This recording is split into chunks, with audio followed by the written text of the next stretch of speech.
세션 2 신산업 성장을 위한 혁신 생태계 확충과 정책 이슈라는 주제로 두 번째 패널 토론을 이제 진행해 보도록 하겠습니다. 이번 패널 토론 역시 좌장님이 계시는데요. 먼저 좌장님부터 소개 올리도록 하겠습니다. 여러분 따뜻한 박수로 환영해 주십시오. 산업연구원 조재한 선임 연구위원님 오늘 좌장으로 함께해 주시겠습니다. 큰 박수로 환영해 주십시오. 네, 그리고 패널로 함께해 주실 분들 역시 소개해 드리겠습니다. 먼저 카이스트 김재철 AI 대학원 최재식 교수님 소개해 드립니다. 네, 환영합니다. 큰 박수로 환영해 주십시오. 이어서 솔트룩스 이경일 대표님 참석하셨습니다. 어디 계실까요? 무대로 모시겠습니다. 네, 마지막으로 과학기술정보통신부 김경만 인공지능 기반 정책관님 소개해 드립니다. 큰 박수로 환영해 주십시오.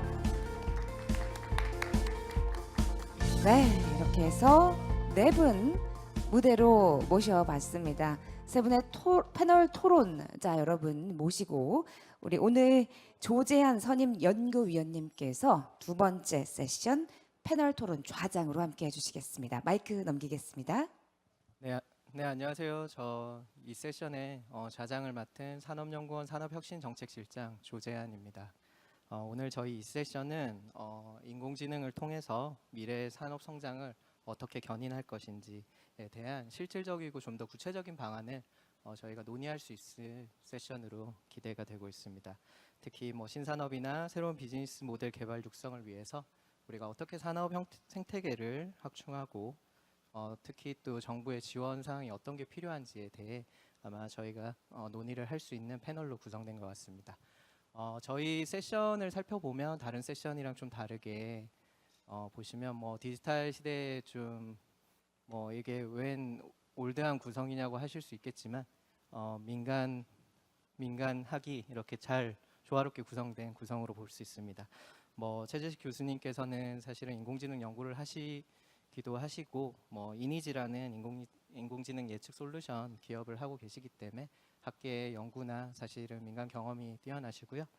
이경일 대표님께서는 제가 사실 주식을 가져 있기도 한데 솔트룩스 예, 우리나라 대표 인공지능 기업 오늘 또 그 상한가를 찍었더라고요 주식이. 근데 우연히 제가 그 이경일 대표님 발표나 뭔가 연계돼서 토론을 할 때마다 주식이 좀 오르는 좀 신기한 일이 있는 것 같습니다. 그리고 김경만 가기정통부 인공지능 기반 정책관님께서는 당연히 인공지능이 가장 어드밴시드된 가장 주목받는 기술이기 때문에 아마 저희가 오늘 이 기술의 정책이 어떻게 지금까지 진행되었고 앞으로는 또 어떻게 진행될 건지에 대한 방향을 저희가 들을 수 있는 기회인 것 같습니다. 저희 연구원이 주관하는 행사긴 한데 저희 연구원 사람은 저밖에 없더라고요 행사에. 그래서 제가 사실 저희 연구원에서 말주변이 제일 없는 사람이기도 한데 왜 저를 이 좌장을 시켰을까 하는 생각과 함께 왔는데 저는 개인적으로 좌장의 의무는 시간에 딱 맞춰 세션을 끝내는 게 아닌가 생각이 듭니다.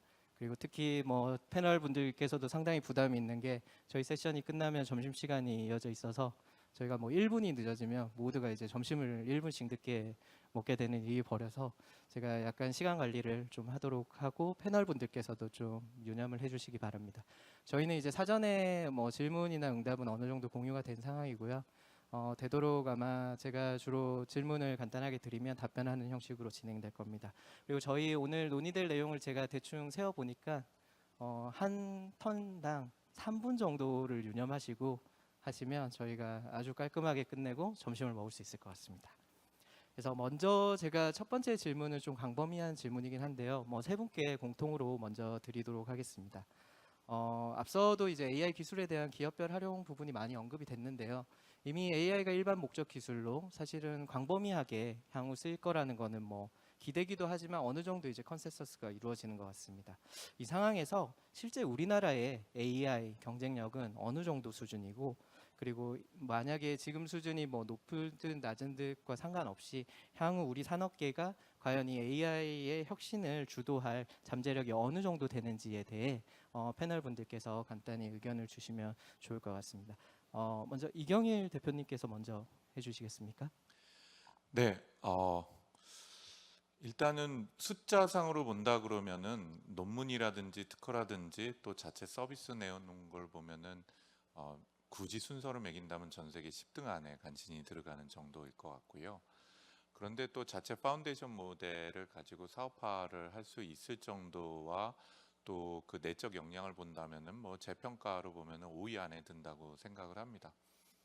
그리고 1, 2위를 제외한, 그러니까 미국과 중국을 제외한 나머지 국가들은 사실은 대동소이해서 지금 그게 어떤 방향으로 가져갈지는 쉽지 않은 상태 같아요. 제가 자료 화면 하나를 준비를 했습니다. 뒤에 보이죠? 예. 이 자료면을 보시면 우리가 흔히 얘기해서 변곡점이라고 얘기를 하는 걸 이런 그래프를 사용을 하죠. 인플렉션 포인트인데 옛날 패러다임에서 완전히 새로운 패러다임이 변화될 때에 어떤 의사결정을 국가가 내리냐에 따라, 기업이 내리냐에 따라서, 또는 일반적인 개인의 삶에 있어서도 큰 변화가 만들어질 수 있는데요. 이게 가장 의사결정하기 힘든 게 비즈니스 모델, 돈 버는 방식에 영향을 어마어마하게 준다는 것이고요. 인플렉션 포인트, 그러니까 변곡점에서는 제 표현은 스트래티직 디소넌스라고 그러는데 전략적인 불협화음이 있다는 겁니다. 도대체 어떤 전략이 맞는지, 어떤 정책이 올바른 건지 누구도 장담하기 어렵다는 겁니다. 모든 것들이 불협화음이고 혼란스러운 시기라고 볼 수가 있는데요. 그 중에서도 대한민국이 도대체 어떤 내재적인 힘을 가지고 있냐라고 본다면 우리가 가지고 있는 AI 관련된 또는 생성 AI에 대한 비즈니스 랜드스케이프가 어떻게 되어 있고 그 중에 강점이 무엇인데 강점을 어떻게 더 강하게 만들 수 있을 것인가 하는 고민이 필요한 것 같아요. 인공지능은 앞쪽에서도 패널에서 얘기가 비슷한 얘기가 있었는데요. 하나의 단일 기술이 아닙니다. 인프라에서는 GPU나 HPC 클라우드 같은 기술이 필요하고 데이터를 수집 정제하고 운영 관리할 수 있는 기술, 또 이런 것들을 학습을 하기 위한 MLOps나 AIOps 같은 기술, 또 그것들을 대규모로 학습해서 파운데이션 모델을 만들고 또 그것을 파인 튜닝을 하고 거기에 RAG나 또는 날리지 그래프 같은 거를 통합하는 회사들, 그리고 이걸 API로 제공을 하거나 또는 최적화해서 레거시를 연동을 하고 보안 문제도 담당을 하고 또 그 위에 비로소 이제 서비스가 올라가기 시작하거든요. 이 모든 것들이 단 하나의 기업이 모든 것들을 가지고 있는 기업은 오픈 AI도 가지고 있지 못한 거고 마이크로소프트도 가지고 있지 못한 상태입니다. 그리고 이런 것들이 기업 생태계로 본다면 스타트업들뿐만 아니라 MSP라고 얘기하는 클라우드 업체들, 빅테크 회사들, 또 소프트웨어 기업들, 통신회사나 기업, 반도체 기업에 이르기까지 모두 다 이렇게 힘을 합쳐야지 가능한 정도의 생태계를 구성하고 산업화가 가능하다고 전 보여지거든요. 그래서 짧게 질문하신 거에 대한 제 얘기를 든다면 평가 기준에 따라서 우리 국가가 3위일 수도 있고 10위 바깥일 수도 있습니다. 그럼에도 불구하고 AI 반도체 또 데이터 그리고 이것들을 애플리케이션을 연동하기 위한 국가적 잠재력과 관심 사항으로 본다면 충분히 늦지 않았을 뿐만 아니라 앞 그래프에서 보여드린 이 변곡점에서 정부가 어떤 전략적인 의사결정과 기업들이 선택과 집중을 하냐에 따라서 급격한 쇠퇴보다는 빠르게 성장할 수 있도록 하는 굉장히 중요한 분기점에 있고 아마도 이 자리가 그 목표로 만들어졌다고 생각을 합니다. 네, 대표님께서 저희 AI 역량 자체가 숫자로 보면 10위 혹은 뭐 5위권까지 볼 수 있고, 하지만 뭐 AI 반도체를 중심으로 한 관심이나 역량은 상당히 높은 수준이라서 지금 변곡점에 있는 시점에서 우리가 어떻게 정책이나 전략을 세우냐에 따라 향후 전망이 밝을 수도 있다는 의견을 주신 것 같습니다. 그 최재식 교수님께서는 우리나라 AI 국가 경쟁력이 어느 정도고 향후 혁신을 주도한 잠재력은 어느 정도로 보시는지요?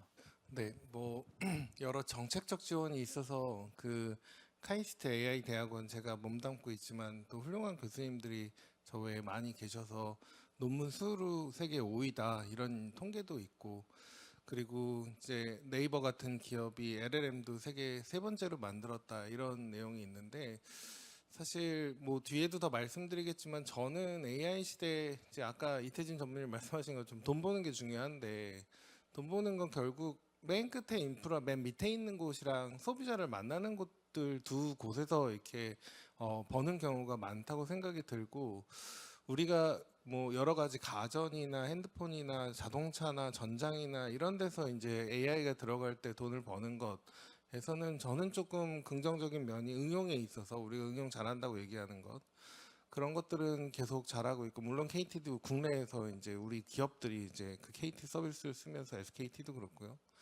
근데 사실 좀 잘 못하고 있는 분들은 인프라에서 돈을 어떻게 버는가 하는데, 뭐 클라우드 서비스 뭐 아니면 메롭스 뭐 이런 이제인데, 사실 저는 개인적으로 우리가 그 인프라 측면에서 가지고 있는 역량이 AI에서 잘하는 게 있다고 생각합니다. 그게 저는 도메인이라고 보통 부르는 데이터와 그 전문 지식이라고 생각을 하고 있고요. 예를 들면은 뭐 우리나라가 뭐 조선 세계 1등인데 거기서 만드는 역량, 뭐 반도체, 사실 그 데이터를 무조건 AI 학습위해서 밖으로 공개하면 안 되죠. 왜냐하면 그 데이터를 또 다른 나라에서 쉽게 따라해서 뭐 할 수가 있으니까. 대신 그 적어도 제조 같은 데이터들은 역량이 잘 그 각각 그 기업들에게 나눠져 있지만 AI를 잘 학습할 수 있는 그 굉장히 중요한 인프라가 있다. 데이터 인프라.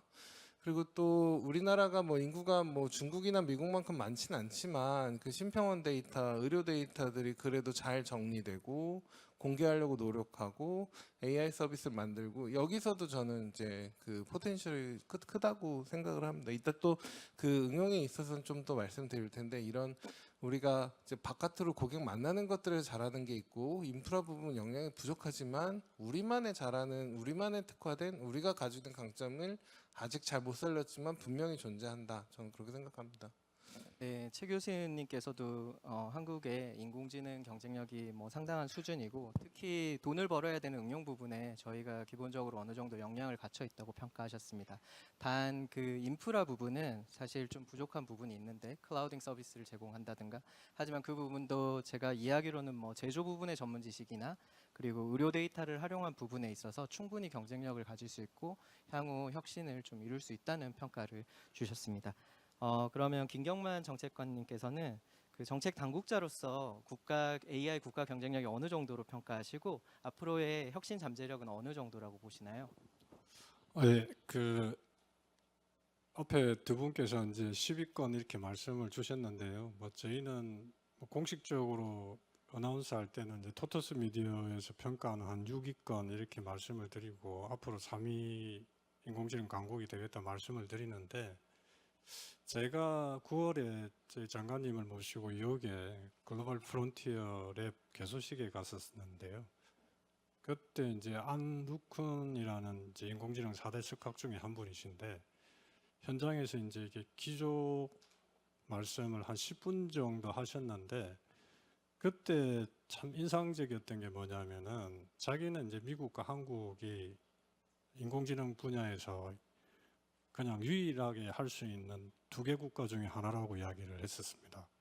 근데 그때 예를 들었던 게 뭐냐 그러면은, 이 인공지능이 금방 이경일 대표께서 말씀을 주셨지만은 하나만으로 이루어지는 게 아니지 않습니까? 그러니까 이게 모든 역량이 갖춰져야 되는데, 그럼 대한민국이 다른 나라와 달리 뭘 갖추고 있느냐 이렇게 이제 했었을 때, 결국 클라우드라는 부분들에 대해서는 그렇게 절대적인 경쟁은 사실 아닌 건 맞고요. 그래서 그런 정책을 펴겠지만은 인프라라든지 LLM을 개발하는 것들, 그리고 데이터의 활용도, 제조에서 글로벌하게 그 세계에 도미넌트한 기업들이 있다는 점, 이런 부분들이 다 연결을 하고 한국 자체적으로 그런 생태계가 구성이 되기 때문에 이게 이제 다른 나라가 넘볼 수 없는 우리만의 이제 경쟁력이라고 말씀을 주시더라고요. 그래서 저도 상당히 좀 공감을 하는 게,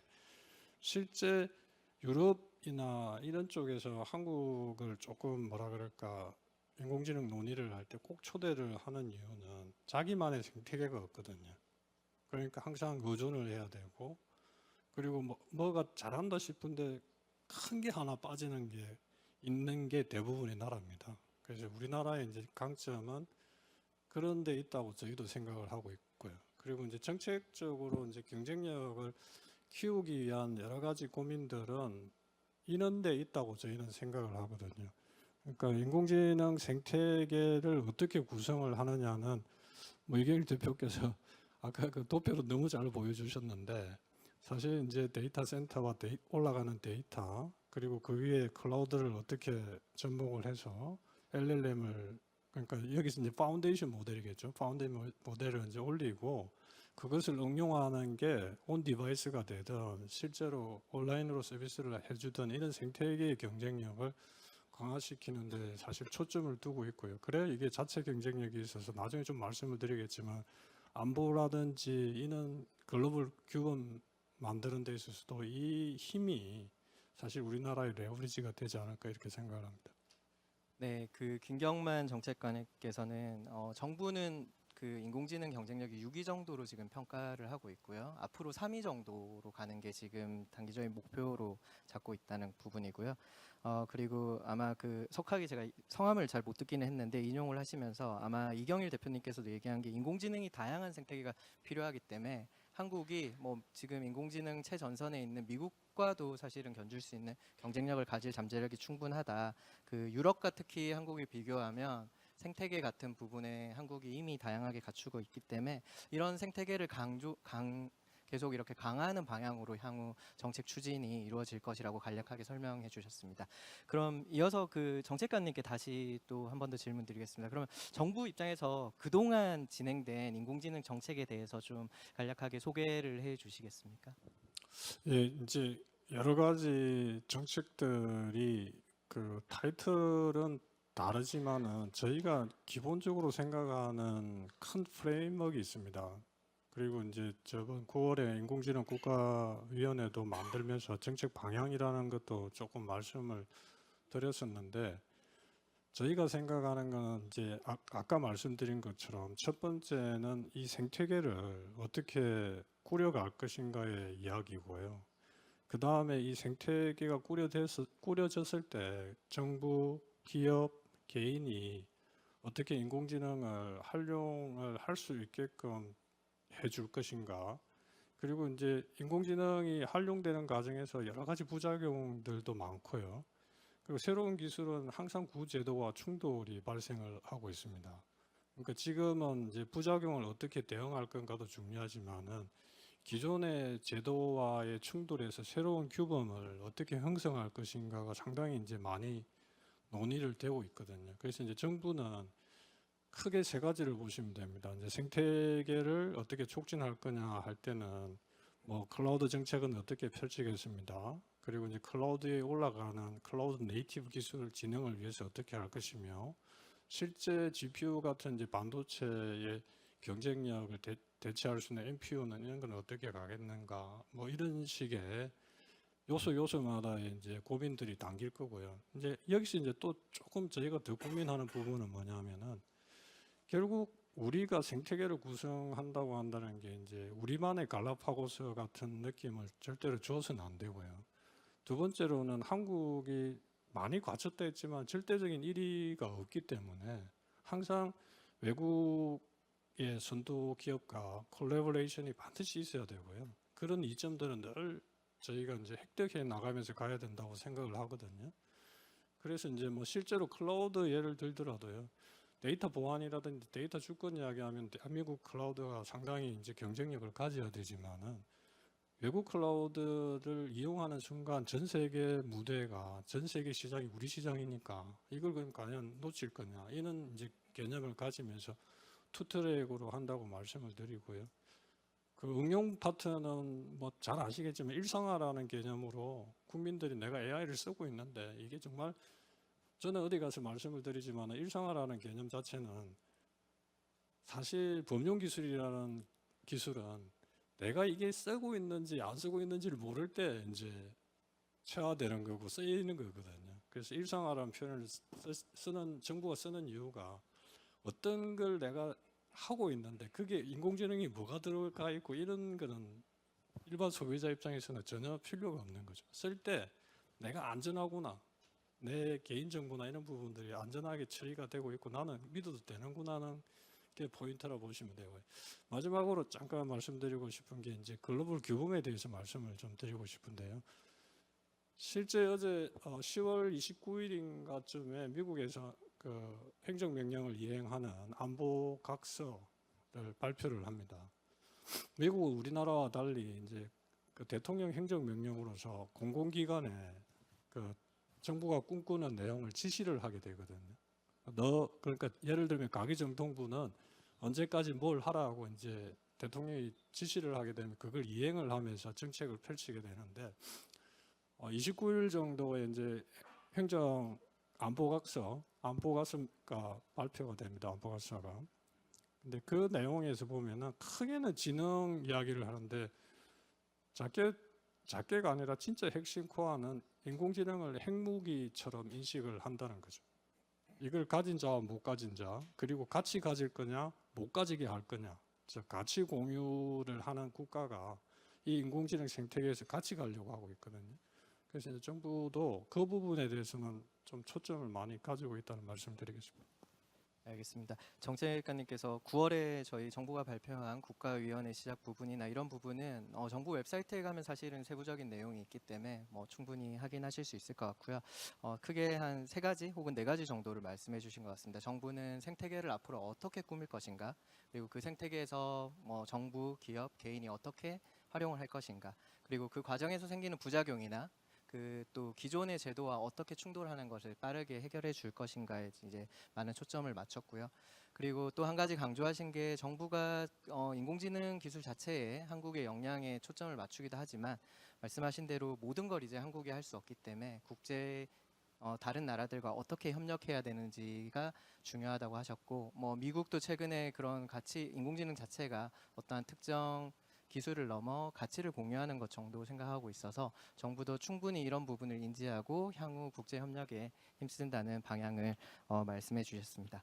그러면 방금 이제 김경만 정책관에서 이제 정부 정책에 대해서 말씀해 주셨는데요. 실제 이제 현장에서 이경일 대표님이나 최재식 교수님께서는 실제 정부가 이제 어떠한 지원을 했을 때 좀 영향이 있었고 미흡한 점을 말씀하실 수 있었으면 말씀해 주셔도 좋을 것 같습니다. 그리고 사실은 또 상황이 인공지능 기술이라는 게 저희가 한 단어로 계속 얘기하지만 지금 시간에서도 계속 인공지능 기술이라는 건 변하고 있기 때문에 상황이 이제 이렇게 변했는데 앞으로 좀 정책 지원 방향은 어떻게 갔으면 하는지에 대해 먼저 이경일 대표님께서 먼저 말씀해 주시면 감사하겠습니다. 네, 전 세계 다른 나라에 비해서 대한민국 국가 혹은 정부에서 굉장히 옳은 선택을 했던 것 중에 하나가 마중물을 충분히 줄 수 있도록 하는 계기를 마련을 했다고 저는 생각을 합니다. 이건 제가 옆에 정책관님 계시기도 하고 여기 혹시 여러 이 공공 쪽에서 오신 분이 계신데 대한민국 많은 국민들이 우리나라 정부에 대한 비판이 많지만 저는 그렇게 생각 안 합니다. 저는 전 세계 여러 정부에서 컨설팅도 해보고 많은 일을 해봤는데 우리나라 정부 공무원분들 굉장히 유능합니다. 그리고 굉장히 많은 노력들을 하고 계신다고 저는 확신을 해요. 아부의 얘기가 아닙니다. 정부 차원에서 봤을 때는 저는 전 세계에서 정부 차원에서 이렇게 강력하게 AI를 포함해서 디지털 이코노미 그 넘어서서 AI 이코노미를 만들어내기 위해 고민을 하시는 분들이 많지 않았다고 생각합니다. 그래서 뭘 잘했냐, 뭘 체감을 했냐. 첫 번째는 너무 많은 고민을 하시고 그 문제를 해결하기 위해서 다양한 시도와 그리고 다양한 정책을 마련하려고 이미 2~3년 전 이전부터 노력하셨다는 그 시작점 자체가 제가 체감을 한 올바른 방향 아니겠나 하는 생각을 하고요. 두 번째는 어떤 측면으로는 정부 과제이기도 하고 어떤 측면으로는 산업 지원 사업이기도 하고 또 어떤 측면으로 봤을 때는 바우처 제도와 같은 다양한 사용 사례나 유즈 케이스를 발굴하기 위한 거이기도 하고 현재같이 아까 말씀드린 것처럼 전략적 불협화음 시기에는 뭐가 맞는지를 알 수가 없거든요. 그렇기 때문에 다양한 시도를 해보고 그 중에서 작동되는 걸 빨리 찾아내고 더 이상 시행착오 갖지 않도록 하면서 움직여가는 속도도 되게 굉장히 중요하다고 생각합니다. 적어도 현재 상태로 보자면은 정부의 여러 지원과 정책과 고민들이 그러하다는 생각은 듭니다.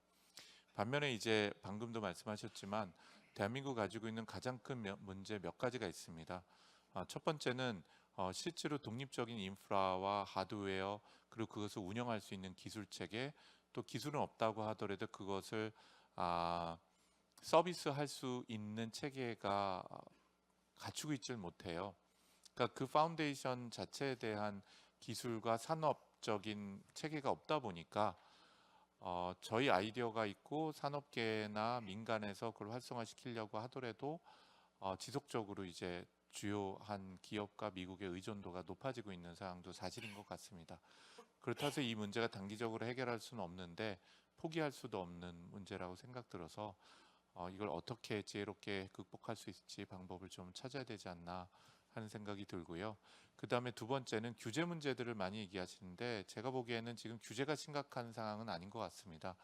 그것보다는 저희 지난 지지난 정부 때 우리가 가졌던 가장 큰 실책은 뭐냐면 국민이 경험할 수 있는 것을 이해관계 때문에 많은 것들을 멈추게 했어요. 예를 들자면은 꼭 그게 옳다라는 건 아니고요. 옳고 그른 것을 떠나서 일단은 경험할 수 있도록 해야 되는데 우버 같은 것들 금지를 시켰죠. 또 공유 예를 들면 주택도 금지가 되어 있는 상황이죠. 그 외에 많은 것들이 국민이 실제로 경험해 볼 수 있는 새로운 비즈니스 모델하고 새로운 서비스들이 규제라는 표현보다는 많은 이해관계 때문에 실행이 되기 어려웠던 부분이 있습니다. 근데 놀랍게도 지금 전 세계에서 가장 보수적인 국가인 일본이 이 분야에 있어서는 가장 진보적인 정책하고 가장 진보적으로 다양한 서비스와 다양한 경험을 국민들이 가질 수 있도록 하는 계기를 마련하는 것 같아요. 그래서 기대를 한다면 향후 3년간 있을 많은 기회들에서 국민들이 경험하고 우리 젊은 친구들이 경험해서 그 경험으로부터 새로운 사업 모델과 또 새로운 돈 버는 방식 또 새로운 아이디어들을 경험하지 못한 사람들이 내놓을 수는 없거든요. 그것들을 이겨낼 수 있도록 하는 과정을 그리고 그러한 놀이터를 만들어 줘야 되는 또 숙제가 우리 정부에게 있지 않을까 하는 생각이 듭니다. 네, 그 대표님께서 지금까지 한국 정부 지원은 비교적 긍정적으로 평가를 하셨고요. 이거는 제가 그 대표님 발표를 저희 연구원 행사에서도 공무원분이 없을 때도 사실은 칭찬을 하신 거기 때문에 말씀하신 대로 아부는 아니고 실제 강조하신 대로 이제 사실은 몇 년 전부터 정부가 다양한 정책 자체를 이니시에이티브 했다는 것 자체가 상당한 성과, 사실은 상당히 중요한 부분이라는 말씀을 해주셨습니다. 그리고 하지만 서비스 제공하는 이제 파운데이션 부분에 대해서는 여전히 이제 선도 국가인 미국에 대한 좀 의존도가 높아서 그런 부분에 대한 지원은 좀 확장될 필요가 있다는 말씀을 해주셨고요. 규제 부분을 얘기하신 거는 현재 상황에 인공지능 자체가 신기술이기 때문에 규제가 기존 제도에 충돌되지 않으면 특별한 또 해당 제도가 없는 부분에서 규제가 사실은 심각하진 않지만 우리가 새로운 기술을 이용해 새로운 경험이나 서비스를 만드는 과정에서 어떤 이해관계자로 인해 이러한 혁신들이 좀 멈추는 거에 대한 좀 우려를 말씀해 주셔서 그런 부분에 대해 저희가 좀 주지를 하고 있어야 될 것 같습니다. 그럼 최 교수님께서도 지금까지 지원에 대한 평가랑 향후 환경 변화에 맞춰서 좀 어떤 부분이 좀 변해야 되는지 또 간략하게 말씀해 주십시오. 네, 저는 카이스트에서 일정 부분 녹을 먹고 있는 사람이라 이렇게 뭐라고 얘기를 잘 드려야 될 것 같은데, 일단 제가 드리고 싶은 거는 우리 정부가 또 민간 기업 기관들 교육기관들과 엄청 많은 노력을 했습니다. 사실 AI 학습 데이터 구축, 바우처 사업, 그리고 제조 특화 AI 플랫폼 이런 건 중기부에서 했고 지금도 자율제조 얼라이언스 산업부에서 추진하면서 많은 기업들이 제조기업들 중심으로 AI를 적용하고 있는데 과기부에서도 사람 중심 인공지능 이제 사업을 하면서 원천 기술이 많이 이제 우리가 뒤처지지 않았다 이런 이제 논문 수가 많아졌다는 것도 사실 그 사업에서 굉장히 컸고요.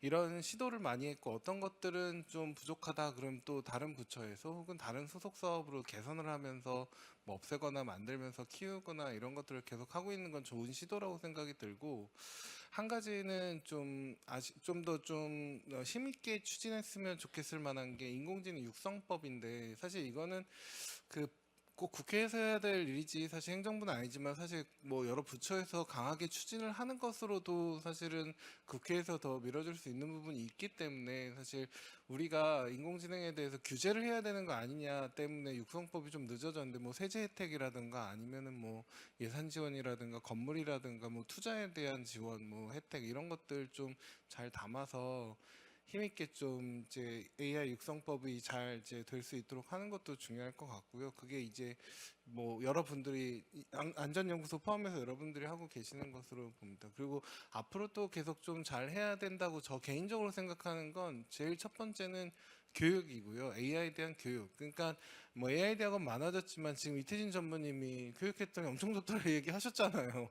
이게 사실은 중소기업도 그렇고 우리가 AI가 등수랑 상관없이 일단은 엘리트는 가고 우리가 우리나라에서 AI 공부하고 싶은 사람은 무조건 나라에서 지원을 해서 AI 어느 정도 이상은 갈 수 있게 해주고 계속 공부할 사람은 대학원에서도 세계적인 교육을 할 수 있다. 이 지원은 나라가 중요하게 지원. 우리의 사실 경제적인 성공에 많은 그 이제 것들은 인재에 대한 투자거든요. 물론 전에는 추격형 인재였다고 하면 지금 창조적 인재로 사실 바꾸는 투자가 필요하지만 교육.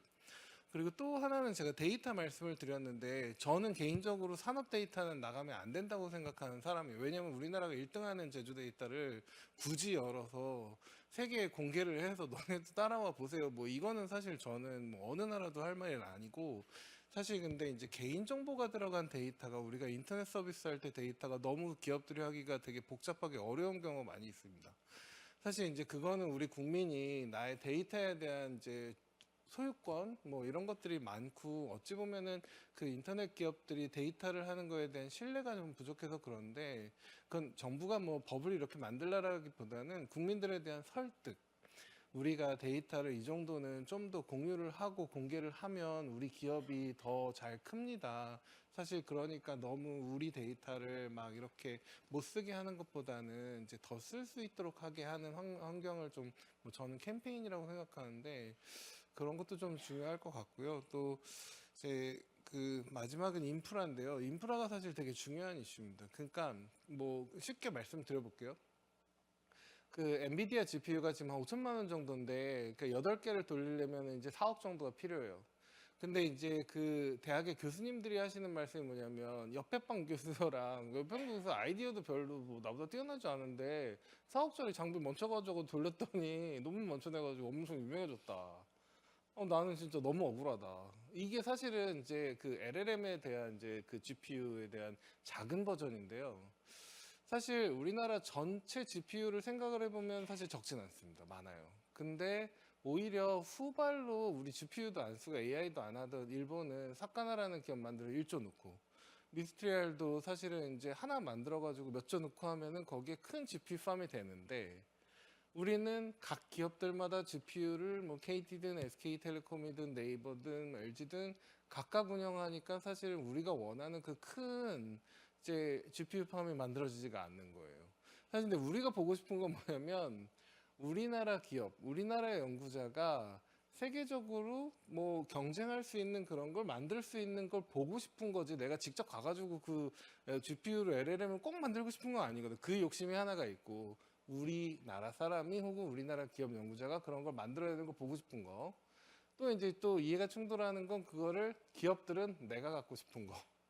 사실은 그게 저는 이 문제는 아마 우리나라 GPU 합하면 일본보다 적진 않을 수도 있을 것 같은데 큰 GPU 팜이 하나 모아지진 않아서 사실 지금은 이제 관이 주도하는 시대보다 민이 주도하는 시대는 맞는데 이 해결을 잘 한번 모아보자. 우리가 나누어서 결국 이렇게 하면은 작은 모델로 경쟁적인 거 만들지 못하니까 관련 있는 기업들을 잘 모아서 우리가 한번 만들고 나서 만드는 거 보인 다음에 상용화는 나누면 되지 않을까. 근데 지금처럼 각각 팜을 나눠가지고 조금씩 만드는 거는 절대 못 따라간다. 후발주자 일본이나 프랑스도 못 따라간다. 이걸 좀 정부가 좀 뭐 어떻게 말씀이 좀 그런데 민간을 좀 잘 설득해서 하나로 모아지는 힘, 이해관계를 조정할 수 있는 걸 좀 어려운 일이지만 좀 부탁드리고 싶어요. 제가 AI 연구하는데 사실 저도 그 말을 안에서 하기는 엄청 좀 힘들긴 한데 우리가 원하는 건 정말 우리 땅에서 그런 것들을 모아가지고 한 번에 만들어 보고 싶은 거고 그리고 조금 우리가 내가 갖고 싶은 욕심이 있는데 내가 갖고 싶은 욕심을 조금 좀 낮추고 대의를 위해서 한번 보자. 우리가 한번 모아가지고 전체 역량을 만들면 이걸 정부가 좀 리드를 하는 그런 이제 모습이 좀 굉장히 정책적으로 좋지 않을까 생각합니다. 네, 그 최 교수님께서 뭐 실제 그 학교에 계시면서 뭐 하셨던 바우처 사업이나 이런 경험을 얘기하시면서 근데 이 사업 개선이 또 하고 나면 평가를 하고 개선되고 뭐 없어지거나 새로 생기는 부분이 사실은 정책이 상당히 다이내믹스가 있고 좀 잘 운영되고 있다고 말씀하셨고요. 그 제도적 일종의 인공지능 부분의 규제에 대한 얘기를 많이 하는데 이 외에도 뭐 R&D나 세제 지원이나 현금 지원을 할 수 있는 인공지능 지원법, 육성법이라고 하셨습니다. 육성법을 통해서 그 지원을 위한 좀 제도적 기반을 마련했으면 좋겠다. 그리고 그 다음 얘기부터는 개인적인 사견이라고 하신 거 보니까 좀 센시티브한 얘기일 수도 있다는 생각이 드는데요. 교육 부분이 뭐 중요하다는 거는 저희는 뭐 크게 뭐 이견이 없을 것 같습니다. 근데 이거도 학생들이 인공지능을 공부하고 싶다면 완전히 뭐 거의 제가 이해하기로는 무료로 공부할 수 있게 해주고 그걸 위한 인프라도 만들어라 이런 얘기를 해주셨고요.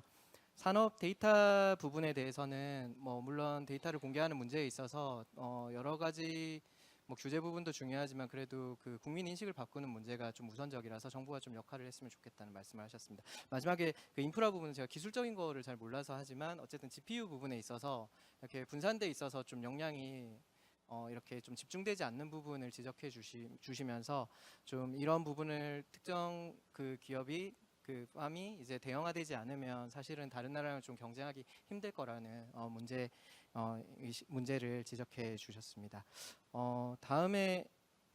다음 제가 질문도 최재식 교수님한테 약간 이어서 드리려고 하는데요. 실제 이제 뭐 정부 사업도 이제 많이 뭐 참여도 하시고 하신데 제가 알기로는 인공지능이 뭐 양국이 뭐 미국은 이제 민간이 주로 주도하는 걸로 제가 알고 있고요.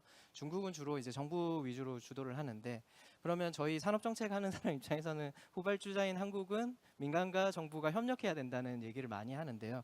실제적으로 어떻게 앞으로 인공지능을 산업에 AI를 효율적으로 도입하고 하는 데 있어서 정부와 기업이 어떻게 좀 협력하는 방향이 있으면 좋을지에 대해서 좀 의견을 부탁드리겠습니다. 네, 아까 김영진 교수님께서 AI로 돈 버는 데는 엔비디아밖에 없다고 말씀을 하셨는데 저는 조금 다르게 생각하긴 합니다. 그러니까 사실 지금 뭐 돈을 엄청 벌지는 않는다고라도 그 크게 우리가 AI 산업하면은 AI 적용하는 제조, 의료, 그리고 금융 이렇게 얘기를 하거든요.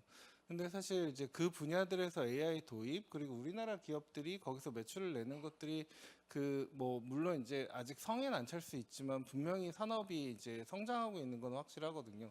제가 느끼기에 지금 제일 크게 성장하고 있는 건 AI 의료입니다. 사실 시각청이나 뭐 FDA 승인을 받는 기업들이 많아지면서 지금 병원에 AI 도입해서 매출이 계속 많이 늘고 이러는 기업들이 많다고 들었어요. 그러니까 루닛도 이제 뭐 올해였던 것 같은데 일본 매출이 후짓 증가하는 이제 기업들과 같이 하면서 매출이 많이 늘어서 이제 시가총액도 많이 늘면서 근데 실질적으로 이제 그 의료 서비스를 쓰는 이제 회사들이 많아지는데 아까 말씀드린 것처럼 우리나라 AI 의료 데이터들이 많았던 것 그리고 많이 실패를 하면서 시도를 했던 것들이 이제는 국제적인 경쟁력이 그 디지털 AI 해에서는 좀 이제 뭐 만들어지고 있는 것들이 저는 보이고 그리고 제조에 있어서도 우리 이제 아까 말씀 나눈 제조는 이제 뭐 기지개를 켠 이제 뭐 아까 5년 전에 시작하셨다고 했는데 이 기업들이 그 디지털 AI를 안 하는 기업들이 없고 또 거기서 성과를 또 실패를 하면서 나는 것들이 저는 뭐 거인이 일어난 것처럼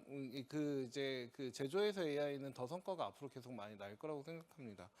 그리고 금융에 있어서 아까 이제 그 이제 상무님 말씀하신 게 이제 AI 컨택 센터 금융에서 AI 도입이 챗봇이나 아니면은 서비스 이게 아마 대표님이 더 잘하실 텐데 매출 많이 나실 것 같아서 이 부분이 지금 산업이 엄청 많이 늘고 있습니다. 그러니까 그 컨택 센터를 AI로 원래 룰 베이스로 했는데 우리 라지 랭귀지 모델로 하는 걸로 하면서 이제 커지는 것들도 지금 산업이 민간에서 커지는 거고 그리고 이제 B2B에서 뭐 우리 챗GPT 써가지고 안에서 이제 LLM을 써서 활용을 하는 것 이런 것들이 이제 중요한데 제가 정부에게 좀 정부 관련돼서 말씀드리고 싶은 건 그 또 하나 굉장히 큰 시장 중에 하나가 B2G AI예요. 사실은 이제 여러 우리가 뭐 디지털 플랫폼 정부라고 얘기를 하긴 하지만 큰 틀에서는 이런 관에서 쓰는 AI에 대한 도입 혹은 교체 혹은 고도화들이 이제 물론 이제 우리나라 기업들이죠. 우리나라에 하는 기업들이 그걸 엔터프라이즈 검색인데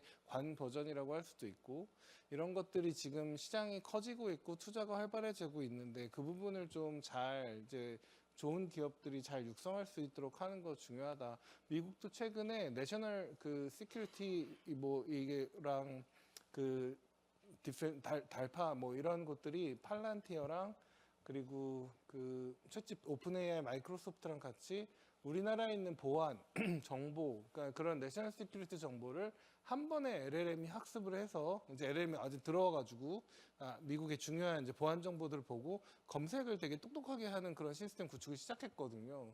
근데 사실 중요하죠. 왜냐하면 그 방대한 정보를 이제 물론 바깥의 클라우드가 아니라 안에 들어오는 건데 AI가 우리 챗GPT 얘기하듯이 금방금방 이런 상태는 어떻게 했어요? 누가 담당이에요? 뭐 이런 전 세계 정보들이 있을 테니까 이런 것들도 앞으로는 군에서도 관에서도 굉장히 되게 중요한 시장이고 그게 정부의 업무의 효율성 향상에 중요할 테니 그거에 대한 설계 그리고 이제 계획, 투자가 중요하다 이런 말씀 드리고 싶습니다. 네, 알겠습니다. 최 교수님께서 AI가 결국 뭐 앞서 모두에서도 여러분들이 말씀드렸지만 결국 수익을 내는 게 중요한데 현재로서는 의료, 재료, 제조, 금융, 뭐 챗봇 이런 부분이 어느 정도 수익을 낼 수 있는 가시권에 있지만 하지만 여전히 이제 수익이 내기 전까지 정부의 일정 부분 역할이 필요하다는 말씀을 하신 것 같고요.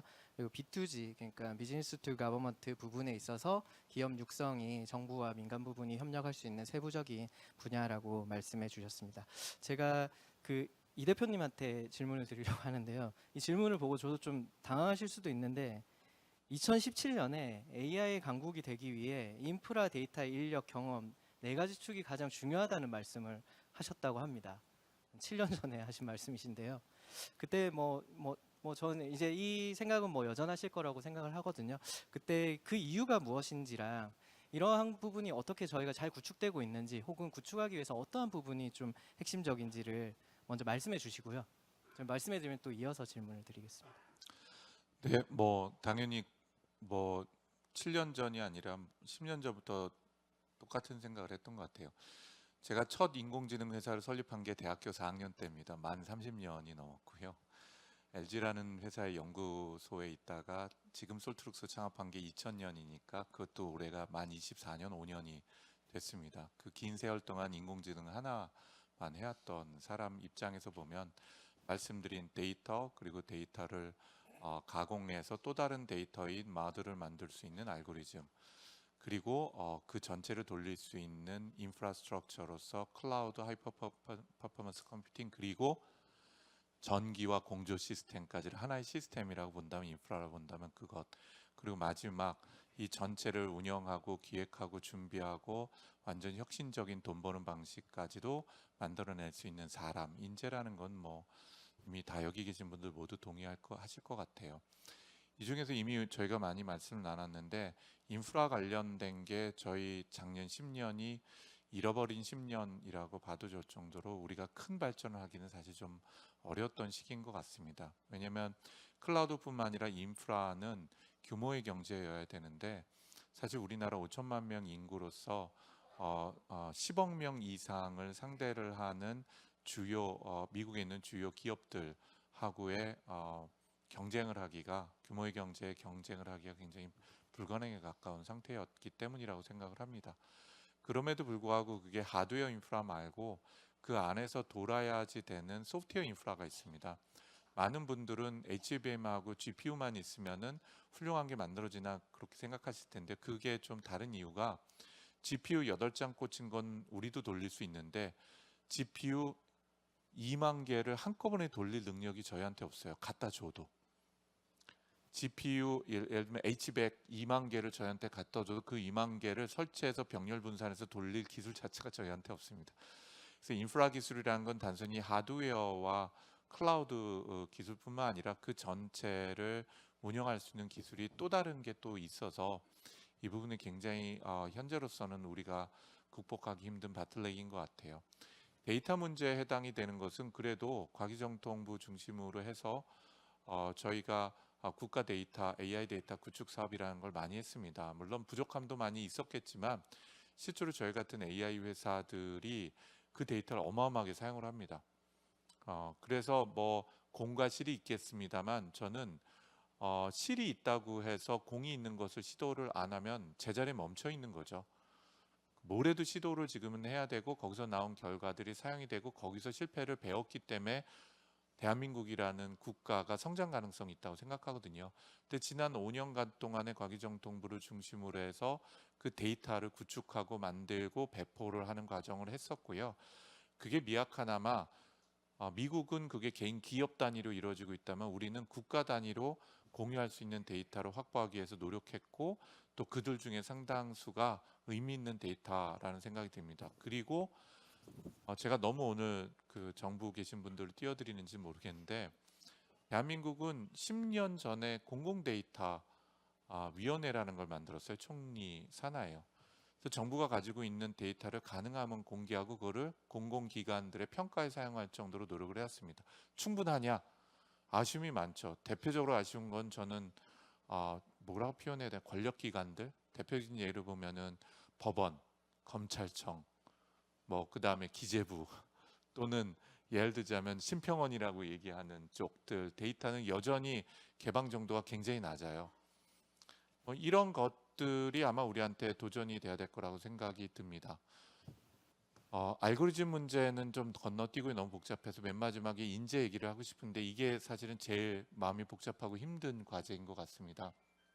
카이스트에서 계시지만 한마디로 질문을 던진다면은 정책관님 우리나라의 창업자나 상장 기업 대표 중에서 외국인이 있나요? 잘 못 본 것 같은데 저는 한 명도 못 봤습니다. 제가 상장 기업 대표인데 창업자들 혹은 창업을 하진 않았어도 대표이사 중에 외국인이 있나요? 저는 못 본 것 같습니다. 지금 구글의 대표이사 혹시 누군지 아세요? 혹시 아신다면 엔비디아의 대표이사가 누군지는 아십니까? 네. 혹은 마이크로소프트의 대표이사가 누군지 아세요? 미국에서 태어난 사람들이 아니에요. 미국으로 유학을 와서 거기서 공부를 해서 창업을 했거나 또는 입사를 해서 대표이사까지 올라간 사람들입니다. 지금 제가 이 자리에서 한국어로 얘기를 해야 된다라는 것, 그리고 한국에서 세계적인 인재가 어느 누구가 와서 성공한 사례가 없다라는 것, 이거는 우리가 단일 민족으로서 우리가 열심히 살아온 것의 문제를 넘어서서 사실은 고인물에서 우리 스스로만 지지고 볶고 우리 내수 경기에만 고민하는 단계가 넘어서야지만 되는데 현재 AI에서 그걸 저희가 해내고 있지는 못하는 것 같아요. 문제는 정말 세계적인 인재가 지금은 아니겠지만 5년 후, 10년 후, 15년 후에는 한국에서 상장도 하고 한국에서 돈도 많이 벌 수 있도록 하는 준비가 중장기적으로 필요하다는 것입니다. 왜냐하면 지금부터 정확히 20년 후에 20세부터 65세 노동 인구가 60%로 줄어듭니다. 반면에 저 같은 사람이나 이 앞에 계신 분들이 20년 후, 30년 후에도 잘 죽지를 않아요. 죽어줘야 되는데. 그래서 65세부터 100세까지의 인구가 지금의 정확히 2배가 됩니다. 실제로 이 인구 통계학은 피터 드러커 교수가 얘기한 것처럼 0.01%도 차이가 안 나요. 정확도가. 그건 팩트이거든요. 그럼 문제는 절반으로 줄어든 우리 아이들이 2배로 늘어난 노인층이 지하철 타고 다니고 또 연금 받고 4대 보험이나 아니면은 병원 다니고 불가능한 국가 구조입니다. 저는 할 수 있는 방법이 몇 가지가 없다고 보는데 인공지능 같은 것을 통해서 과거 100년 동안 우리가 해왔던 근육 노동의 생산성이 우리나라는 40배가 증가됐거든요. 미국은 10배고 12배고요. 근데 그 생산성을 지적 노동 생산성으로 다시 올려야 됩니다. 우리나라의 국가 잠재 성장률 지금 얼마로 나올지 모르지만 1.9%일지 1.8%일지 하여튼 2%는 안 될 거라고 보는 분이 많으신 것 같아요. 그거를 10%를 올릴 수 있는 거는 공장 자동화는 불가능하지 않을까 싶어요. 결국은 지적 노동 자동화에서 대한민국이 또 다른 혁신이 만들어내지 않으면 대한민국의 그 인구 구조를 개선할 방법을 우리 아이들한테 요구할 수는 없다고 생각이 듭니다. 두 번째는 노동소득을 자본소득으로 바꿔야 됩니다. 그러면 노동소득을 해서 유리할 지갑에서 가져가는 게 아니라 자본소득으로 바꿔가는데 문제는 그 자본소득의 레버리지도 AI일 가능성이 크다는 겁니다. 지금 뉴욕에서 헤지펀드들이 AI 아니면 아예 경쟁을 못할 정도예요. 그러면 자본소득을 증가시키기 위해서 국가에서 어떤 노력을 할 수가 있을까? 국민연금에서 어떤 노력을 해야 될 것인가 하는 것에 대한 고민도 굉장히 심각한 상황이라고 생각합니다. 저희를 위해서가 아니라 20년 후에 여기 계신 젊은 분들과 우리들의 아이들이 저희 나이가 되었을 때를 위한 거죠. 그리고 세 번째는 인구 문제가 아니라 대한민국이 테스트베드로서 세계 최고로 똑똑한 아이들이 와서 경쟁도 하고 와서 성공할 수 있는 법적, 제도적 환경이 만들어져야 된다는 거죠. 그래야지 우리 아이들도 경쟁을 하면서 자극을 받고 성장할 수 있는 근거가 마련이 될 테니까요. 근데 이거야말로 셋 다 정책 아니고는 불가능한 것들입니다. 민간에서 할 수 있는 것들이 없습니다. 그래서 질문하신 네 가지 여전히 생각하고 제가 생각하는 상황과 우리가 해결해야 되는 문제들에 대한 말씀을 좀 드렸습니다. 네, 그 대표님께서 인프라 부분은 사실은 중요하지만 여전히 좀 소프트웨어 부분 인프라를 여전히 좀 강조할 필요가 있다는 말씀을 해주셨고요. 데이터 구축 사업, 데이터 부분에서는 구축 사업이 사실은 오랜 기간 정부가 처음에도 말씀해 주시면 이니시에이티브 자체를 빨리 한 것 자체가 사실은 그동안 많은 경험을 축적하면서 상당 부분 성과가 있었다는 말씀을 하셨습니다. 그 뒤에 뭐 인재 부분이나 노동 부분의 얘기는 뭐 20년 후에 다 죽어야, 저는 사실 65세가 안 넘는데 죽어야 된다고 하셔가지고 깜짝 놀랐는데, 말씀하시는 거는 결국은 인공지능이 사회 변화에 대해서 뭐 노동소득에서 자본소득으로 중심으로 변한다던가 한국이 테스트베드가 되는 데 있어서 사실은 크게 역할을 할 수 있는 잠재력이 있다는 부분을 강조하신 것 같습니다. 저희 시간이 거의 다 돼가긴 하는데요. 그 정책관님, 그러면 좀 향후 앞선에도 말씀해 주셨지만 기업과 산업이 인공지능을 좀 활용하고 성과를 낼 수 있게 향후 좀 어떠한 방향으로 정책을 할 것이며 좀 구체적인 몇 가지 지원 방안을 좀 소개해 주시면 감사하겠습니다. 예, 뭐 드릴 말씀이 너무 많은데, 그리고 또 질타도 많이 받고 그러니까. 근데 저 그냥 앞에 교수님과 대표님께서 말씀하셨던 내용 중심으로 제가 정부가 하는 일 좀 말씀을 드리겠습니다. 사실 데이터가 인공지능을 할 때 가장 중요하고 얼마나 양질의 데이터를 적기에 알맞게 공급하냐는 큰 숙제지 않습니까? 그리고 이제 그런 데이터의 보고가 사실은 공공기관에 있다고 생각을 하고 있고요. 그러면 공공의 데이터와 민간의 데이터가 어디서 어떻게 결합을 하고, 그리고 실제 민간은 어떤 인공지능 기술을 가지고 자유롭게 쓸 것인가에 대한 고민이 상당히 많이 있습니다. 그리고 그 정부에서 아까 말씀드린 것처럼 기업, 정부, 그 개인이라고 이렇게 경제 주체 3부분을 나눌 때 정부가 가지고 있는 포션이 워낙 크기 때문에 국가가 어떻게 데이터를 공급하고 어떤 망분리 정책을 쓸 거며 어떤 클라우드 정책을 갈 거냐가 향후 우리나라 인공지능의 발돋움하는데 큰 과제라 생각을 하고 있고요. 그 부분은 뭐 저희 과기정통부뿐만 아니라 행정안전부랑 같이, 그리고 디플정, 국가정보원 이렇게 좀 많은 고민을 하고 있습니다. 실제 여러분들께서도 그런 데 대해서 상당히 좀 많은 의견을 주셔야 저희가 생각할 때는 민간 중심의 클라우드, 사실 인공지능의 가장 핵심은 클라우드라고 저희는 생각을 하고 있고요. 클라우드가 인공지능의 심장이라고 생각을 하는데, 그 심장을 뛰게 하는 게 결국 데이터이기 때문에 이 데이터 정책에 대해서는 좀 더 많은 관심을 가져주시고 저희를 조금 압박을 해 주십시오. 뭐 저희는 내놓고 싶은데 또 반대 생각 가지고 있는 분들도 많기 때문에 그런 면을 말씀을 드리고, GPU에 대해서 말씀을 좀 드리겠습니다. 저희가 실제 그 국가사회 전체에서 GPU의 수요량과, 그리고 이제 아까 최재식 교수님께서 말씀을 하셨는데 단위 뭐 산업계라든지 학계가 가지고 있는 GPU의 총량, 그래서 수요와 공급의 불균형에 대해서 고민을 하고 있고, 그러면 이제 정부는 과연 이 시장에서 민간 시장을 구축하지 않기 위해서는 어느 수준이 정부가 공급할 수 있는 적정 수준인가? 그러니까 정부가 다 할 수는 없지 않습니까? 시장이라는 게 있기 때문에. 그래서 이제 그런 큰 틀에서 저희가 GPU를 공급하는 정책들을 고민하고 있는데, 실제 최근에 발표했던 이제 국가인공지능 데이터 센터를 구축하겠습니다 하고 했던 내용들은 결국 아까 제가 말씀드렸던 것처럼 이제 대한민국의 독자적인 생태계, 그리고 대한민국만이 또 가질 수 있는 LLM 모델, 그러니까 여기서 LLM 모델보다는 파운데이션 모델이 맞겠죠. 그죠? 그게 대해서 그럼 정부는 야 이거 그냥 있는 거 잘 쓰면 되지, 외국 거 가져오면 되지, 이렇게 방기를 할 거냐, 아니면은 그런 생태계를 구축을 하고 항상 아까 말씀드린 외국과의 얼라이언스의 문제뿐만 아니라 대한민국을 지키는, 그리고 대한민국의 레버리지가 될 수 있는 뭔가를 항상 손에 쥐고 있는 정부가 돼야 되지 않느냐. 이런 측면에서는 국가 컴퓨팅 인프라, 국가 데이터 센터가 HPC의 능력을 보유하면서 필요하다면은 언제든지 한번 그 장을 마련해 줄 수 있는 이런 게 있어야 되지 않을까 이렇게 생각을 하고 있습니다. 인재 부분에 대해서는 항상 딜레마라고 생각을 하고 있고요. 그리고 이제 실제 뭐 인공지능 대학원부터 시작해서 약간 고급 인재를 육성하겠다는 생각에서 정책을 펼쳤는데 그렇게 되면은 대한민국에 많이 남을 줄 알았는데 졸업하시는 분들이 다 외국으로 가시더라고요.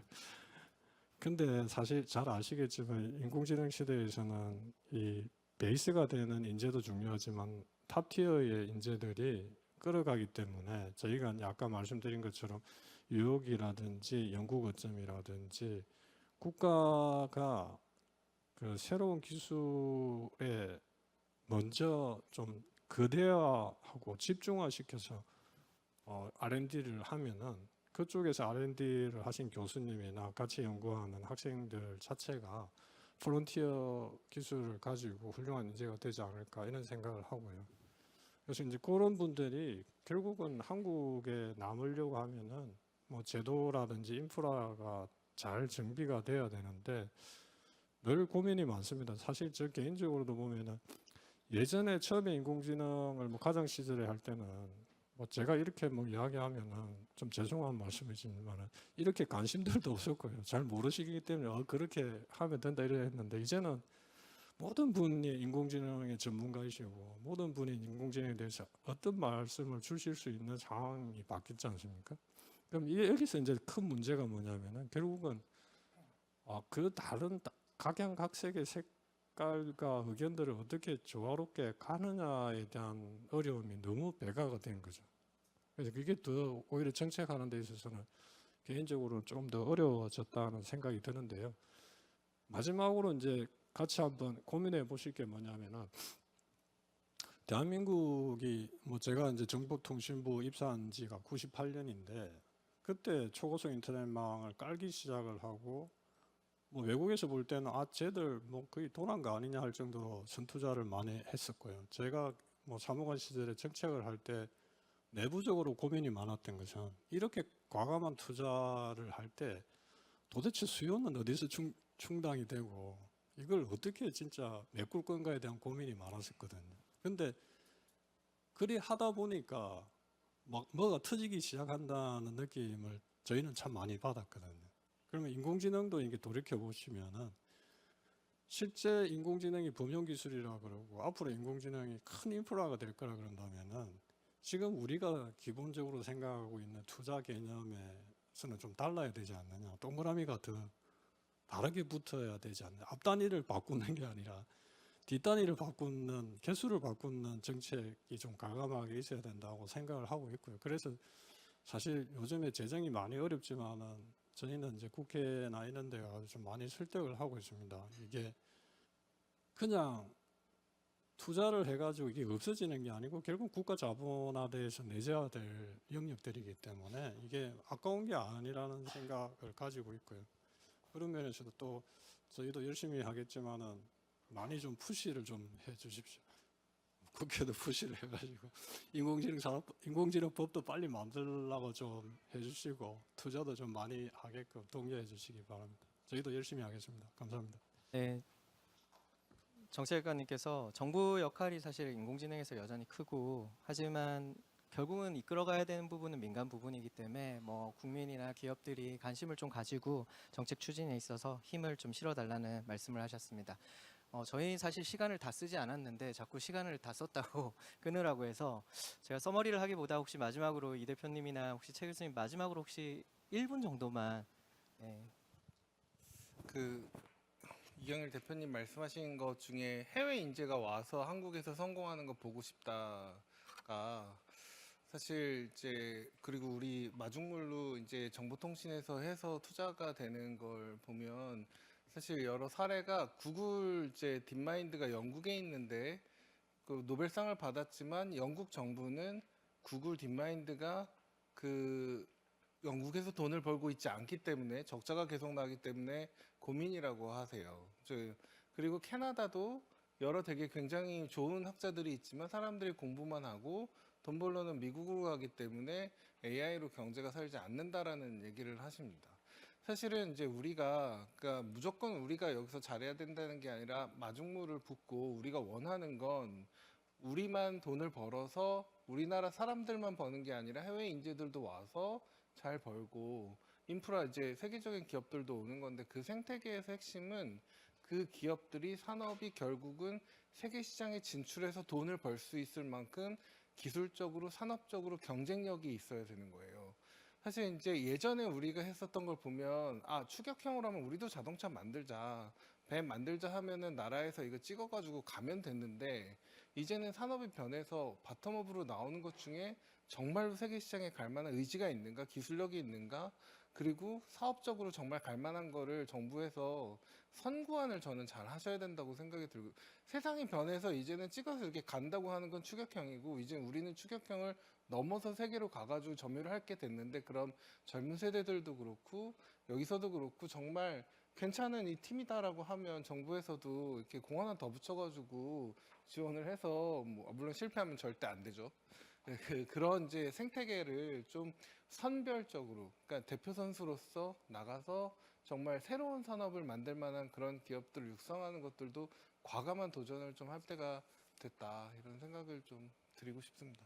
네, 최 교수님께서 좀 잘 될 놈을 잘 찍어서 팍팍 밀어주라고 이렇게 말씀을 하셨습니다. 혹시 이 대표님 마무리 발언 1분 정도? 1분 네. 예. 오늘 이 신재식 기획관님도 계시고 김인철 부원장님도 계셔서 꼭 과기정 동부가 아니라 산업부와 중기부를 포함해서 짧은 의견을 좀 드리고 싶습니다. 우선 첫 번째가 저희가 인프라라고 얘기했을 때 점점 더 전기의 중요성이 커지고 있는 것 같아요.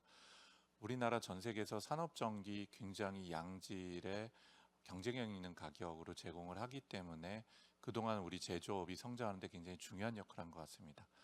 AI에서도 굉장히 중요한 게 전기입니다. 양질의 전기뿐만 아니라 사실은 비용의 문제가 굉장히 커서요. 제가 얼마 전에 마이크로소프트하고 구글 다 중역들을 만났는데 다 SMR을 구매를 했더라고요. 몇 기씩을. 그러니까 요 방만한 원자력 발전 기입니다. 그걸 기업이만 사요. 근데 우리나라는 그게 불가능하지 않습니까? 그래서 과거에 했던 것처럼 AI 부분에서도 전기 부분에 해당이 되는 것, 특히 또 그 부분은 또 환경과 관련된 이슈도 크니까 고민해 주셨으면 하는 게 하나가 있고요. 두 번째, 지금 대한민국이 전 세계에 거의 유일하게 AI를 포함한 스타트업들이 굉장히 빨리 멈추고 있고 망해가고 있습니다. 저희 회사가 CVC라고 해서 벤처 캐피탈을 자체적으로 운영을 합니다. 한 1,000억을 운영을 하는데요.